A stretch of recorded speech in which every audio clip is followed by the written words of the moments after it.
जय हिंद बच्चों। जैसा कि आप लोग जानते हैं कि आप लोग का जो मॉडल पेपर है वो पहले ही दे चुका था और अभी जो हम लोग कर रहे हैं वो डिस्कस कर रहे हैं आप लोग के मॉडल पेपर को लेकर, जो भी आप लोग का इम्पोर्टेंट मॉडल पेपर था। इससे पहले हम लोग साइंस को लेकर डिस्कशन किए थे। अगर कोई वीडियो वो नहीं देखे हैं तो जाकर इस वीडियो के डिस्क्रिप्शन पर जाके चेक कर सकते हैं। अभी जो हम लोग डिस्कशन करेंगे वो 2024 में आया हुआ जो मॉडल पेपर है उसके बारे में चर्चा करेंगे। और जो ये क्लास 9 का है, आप अगर चाहें तो देख सकते हैं यहाँ पे, ये क्लास 9 के लिए है। सामाजिक विज्ञान यानी सोशल साइंस का है। फुल मार्क्स आप लोग का 40 नंबर का रहने वाला है और समय 1.5 घंटे का। तो आप लोग को मालूम होगा आप लोग का एग्जाम जो है 1 मार्च से स्टार्ट है। तो जल्दी से इस वीडियो को देख लीजिएगा और इस तरह का और भी वीडियो जो है हमारे इस यूट्यूब चैनल पे अपलोड होगा जो आपके एग्जाम के लिए इंपॉर्टेंट क्वेश्चन को प्रोवाइड करेंगे। तो अगर आप लोग में से कोई नए हैं तो हमारे इस यूट्यूब चैनल को सब्सक्राइब जरूर करें। चलिए सबसे पहले इस वीडियो में जितना क्वेश्चन दिया हुआ है, ये 40 क्वेश्चन जो दिया हुआ है इसका डिस्कशन हम लोग एक एक करके कर लेते हैं। यदि किसी सवाल में किसी को प्रॉब्लम होगा तो आप लोग कमेंट कर सकते हैं। और जल्दी ही हमारे इस YouTube चैनल का एक व्हाट्सएप ग्रुप भी बनेगा जिसमें आप लोग का हर एक नोटिस के बारे में सब कुछ जानकारी उसमें दे दिया जाएगा और उसका लिंक हम जल्दी ही आप लोग के किसी न किसी एक वीडियो में अपलोड कर देंगे, या तो हमारे YouTube के लिंक में रहेगा। चलिए सबसे पहले इसका डिस्कशन कर लेते हैं। पहला सवाल है कि जो जलभाग तीन ओर से जल स्तर से घिरा हो उसे क्या कहते हैं। यानी कि वैसा भाग जो तीन ओर से पानी से घिरा हो ना, स्थल से घिरा हो। जो जल भाग माने वैसा जल का भाग जो तीन ओर से स्थल से घिरा हुआ है उसे क्या कहा जाता है। उसे झील कहते हैं। यानी ऑप्शन नंबर सी, सॉरी झील नहीं होगा, खड़ी होगा, खड़ी हो जाएगा। ठीक है। क्वेश्चन नंबर 2 पर आते हैं। निम्नलिखित में से कौन झारखंड के पड़ोसी राज्यों का समूह है। देखिए पूछा गया है कि हमारे झारखंड के पड़ोसी राज्य। तो अगर आप लोग मैप देखेंगे तो आप लोग को दिखेगा कि हमारे झारखंड के पड़ोसी राज्य में कौन कौन आता है। बिहार आता है, पश्चिम बंगाल है, उड़ीसा है, छत्तीसगढ़ है और उत्तर प्रदेश है। यानी इसका आंसर क्या हो जाएगा आपका ऑप्शन नंबर 1। क्वेश्चन नंबर आते हैं आपका 3 में। निम्नलिखित में से कौन सुलेमित नहीं है। यानी कि इसमें कौन जो है मिला हुआ नहीं है। हिमालय जो है गंगा देवी, ठीक है। उत्तरी मैदान खादर, ये भी ठीक है। भारतीय मरुस्थल बरखान, ये भी ठीक है। तो ये जो क्वेश्चन नंबर ऑप्शन नंबर 4 है ये ठीक नहीं है। सुलेमित का मतलब होता है कि उससे जो मिला हुआ, तो हिमालय में नंदा देवी, ठीक है ना। चलिए क्वेश्चन नंबर 4 पर आते हैं। निम्नलिखित में से कौन सबसे सघन जनसंख्या वाला प्रदेश है। यानी कि यहाँ जो 4 ऑप्शन दिया है, 4 में से बताना है कि सबसे ज्यादा जनसंख्या किस क्षेत्र में पाई जाती है। तो हिमालय प्रदेश, उत्तरी मैदान, प्रायद्वीपीय पठार और भारतीय मरुस्थल। तो इसका जो आंसर होगा हो जाएगा आपका ऑप्शन में बी। उत्तरी मैदान में क्या है कि जनसंख्या अधिक पाया जाता है, क्योंकि उत्तरी मैदान का जो भाग है बहुत अधिक उपजाऊ क्षेत्र है। आगे बढ़ते हैं क्वेश्चन नंबर 5 में। कह रहा है कि देखिए 5 में क्या है कि कथन है और करण है, दो चीजें। कथन क्या कहता है कि गंगा नदी में सालों भर जल प्रवाहित होता है, ये कथन है। और इसका रीजन बताया गया है कि गंगा नदी जो है हिमालय से निकलने वाली नदी है और गर्मी में हिमालय में बर्फ पिघलने से गंगा नदी को जल प्राप्त होता है। तो ये दोनों ही कथन सही है, क्योंकि गंगा नदी में सालों भर पानी रहता है और ये हिमालय से ही निकलती है। तो इसका आंसर देखिए केवल कथन सही है। केवल कथन सही है, मैंने जो ऊपर बोला गया है ये कथन सही है, या कारण सही है और कथन गलत है। कथन और कारण दोनों गलत है, कथन और कारण दोनों सही है। तो ऑप्शन नंबर हो जाएगा डी, दोनों का दोनों सही है। क्वेश्चन नंबर 6 पर आते हैं। भारत में नदियों का महत्व किन क्षेत्रों में है।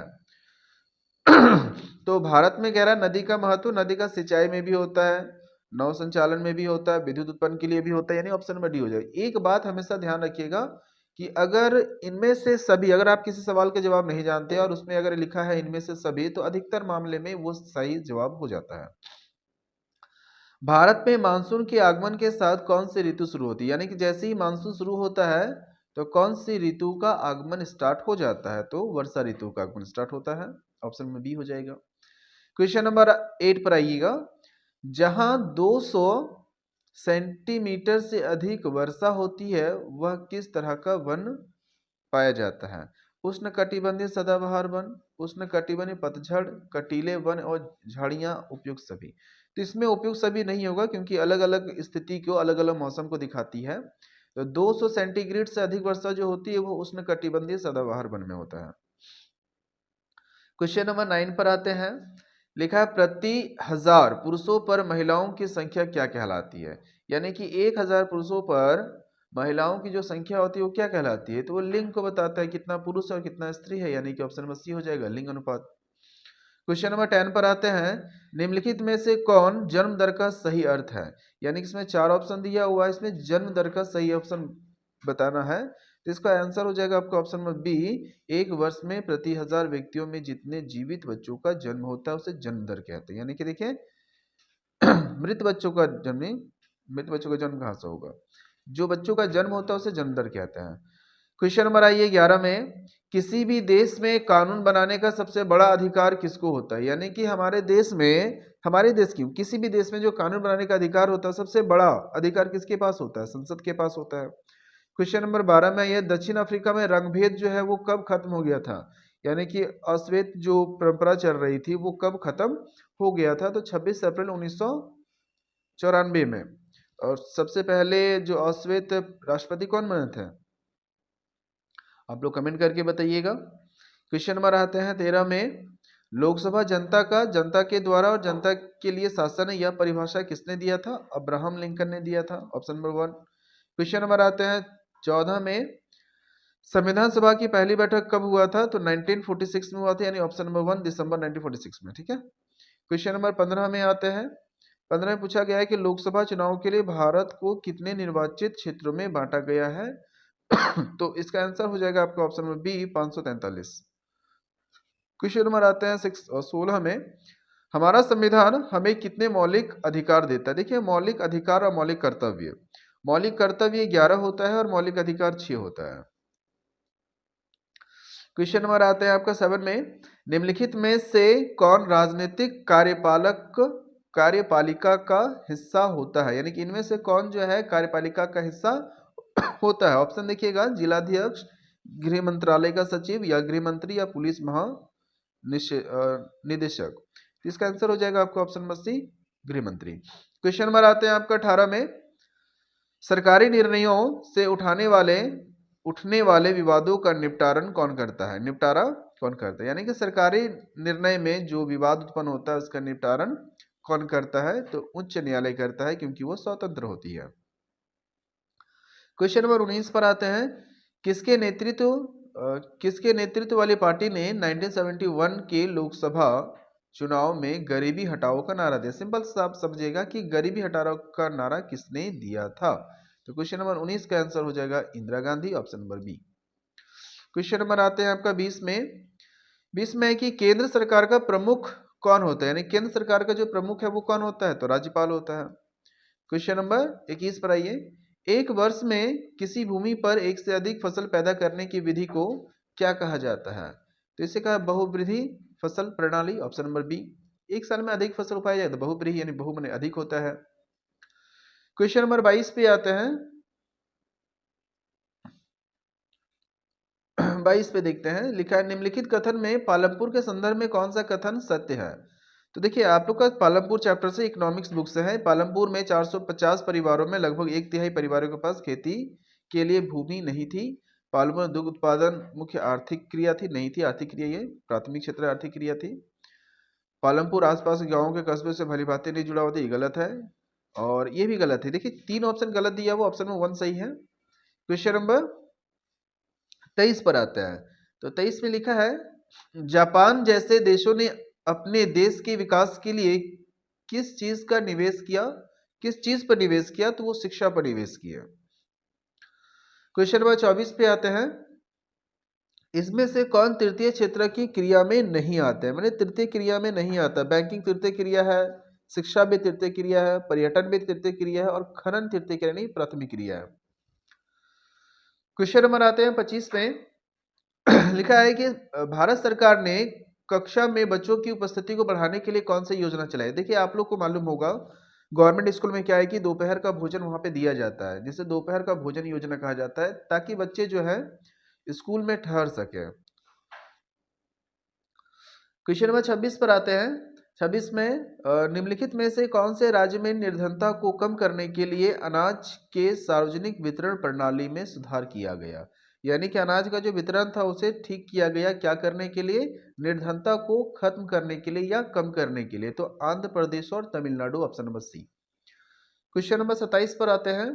27 में निम्नलिखित में से भारत सरकार के किस कार्यक्रम के अंतर्गत अगर निवेदकों को 15 दिनों के अंतर रोजगार नहीं दिया जाता है तो उसे रोजगार भत्ता का हकदार होता है? तो इसको आप लोग मालूम होगा, राष्ट्रीय ग्रामीण रोजगार गारंटी अधिनियम, गारंटी कोष, यानी इसका जो आंसर होगा ऑप्शन नंबर हो जाएगा राष्ट्रीय, इसका पूरा नाम यहाँ पे नहीं दिया हुआ है, राष्ट्रीय रोजगार गारंटी अधिनियम पूरा होता है। और इसमें 1/3 जो है महिलाओं के लिए भी आरक्षित किया गया है। क्वेश्चन नंबर आइए 28 पे। 28 में क्या है कि भारत में ग्रामीण क्षेत्र में प्रतिदिन व्यक्ति कितनी कैलोरी की आवश्यकता होती है? 24,000 कैलोरी की आवश्यकता होती है ग्रामीण क्षेत्रों में। क्वेश्चन नंबर आता है 29 पर आते हैं। 29 में है कि किसके माध्यम से सरकार द्वारा अधिप्राप्त अनाज, गेहूं और अनाज के भंडार का बफर स्टॉक बनाया जाता है? तो इसका आंसर हो जाएगा आपका ऑप्शन बी, भारतीय खाद्य निगम के द्वारा। ठीक है। क्वेश्चन नंबर 30 पर है, सरकार द्वारा समाज के गरीबी वर्गों में बाजार से कम कीमत पर अनाज का वितरण किया जाता है, यह कीमत को क्या कहा जाता है? तो ये जो बाजार से कम कीमत पर खरीदा जाता है उसे निर्गम कीमत कहा जाता है। क्वेश्चन नंबर 30 पर आते हैं। 30 पर आते हैं। स्पिटल है, द स्पिटल ऑफ लॉज नामक रचना के रचनाकार कौन है? तो ये जो रचना किया गया है इसके रचनाकार पूछा गया है, तो ऑप्शन नंबर 1 हो जाएगा। ठीक है। क्वेश्चन नंबर आते हैं आपका 32 पे। फ्रांसीसी क्रांति के समय फ्रांस पर किसका अधिकार था? तो आप लोग को शायद मालूम होना चाहिए, लुई 16वां का था। फ्रांसीसी क्रांति के समय फ्रांस पर किसका शासन था? तो लुई 16वां था। क्वेश्चन नंबर आते हैं 33 पे। तो 33 में देखते हैं नवंबर के अपराधी कौन थे? तो जो इसका आंसर है आपका, 1 मिनट पढ़ने दीजिएगा, सम्राट समर्थक, हिटलर समर्थन, वाइमर गणराज्य के समर्थक या लुई 12वां। तो ऑप्शन नंबर सी हो जाएगा। क्वेश्चन नंबर आते हैं आपका 34 पे। देखिए मॉडल पेपर में ये सब सवाल दिया गया है तो इंपॉर्टेंट है, थोड़ा ध्यान दीजिएगा इसमें। किसी समुदाय को दूसरे समुदाय से अलग रखना क्या कहलाता है? मतलब एक समुदाय को दूसरे समुदाय से अलग रखना घेटो कहलाता है। क्वेश्चन नंबर आते हैं 25 में, भारत का प्रमुख वन महानिदेशक कौन है? तो भारत का जो प्रमुख महानिदेशक है वो हो जाएगा आपका फ्रोस्टक, ये नहीं है आपका, ऑप्शन नंबर सी हो जाएगा, ब्रंडिस। क्वेश्चन नंबर 36 पे आते हैं। झूम खेती को किस अन्य नाम से जाना जाता है? तो झूम खेती को कहा जाता है घुमंतु खेती, जो घूम घूम कर कृषि करती है। भारतीय वन सेवा की स्थापना कब की गई थी? तो 1864 में, यानी 37 का जो आंसर हो जाएगा आपका बी नंबर। ठीक है। 38 पर आते हैं। फ्रांस की क्रांति कब हुई थी? आप लोग को ये कॉमन सा सवाल है कि फ्रांस क्रांति कब हुआ था? 1789 में हुआ था, याद रखिएगा, इंपॉर्टेंट है। क्वेश्चन नंबर आते हैं 39 पर। 39 पे है कि औपनिवेशिक सरकार ने आपराधिक जनजाति अधिनियम कब पारित किया था? तो इसका जो आंसर है हो जाएगा आपका 1871 में। लास्ट क्वेश्चन है, रूस की क्रांति कब हुई थी? देखिए रूस की क्रांति अगर आप सर्च करोगे तो 1905 आएगा, लेकिन ध्यान रखिएगा रूस की पहली क्रांति कब हुई थी, याद रखिएगा। क्वेश्चन का मतलब पूछा गया रूस की पहली क्रांति कब हुई थी, तो वो 1917 में, यानी कि 1917 में हुआ था। तो ये कुल मिलाकर अगर बात की जाए तो हम लोग जो है अभी 40 क्वेश्चन का डिस्कशन किए। ये आप लोग का मॉडल पेपर जो 2024 में दिया हुआ उससे रिलेट करके है। बाकी मॉडल पेपर का कंप्लीट कराने के बाद आप लोग का वेरी इंपॉर्टेंट क्वेश्चन जो एग्जाम के लिए रहेगा, हर एक सेट में 50 प्लस करके आप लोग का 2-3 वीडियो हम डाल देंगे, जिसमें आप लोग का पूरा तैयारी हो जाएगा। तो आशा है कि आपको यह पूरा डिटेल सॉल्यूशन समझ में आया होगा। अगर कोई प्रॉब्लम है तो आप हमें कमेंट कर सकते हैं।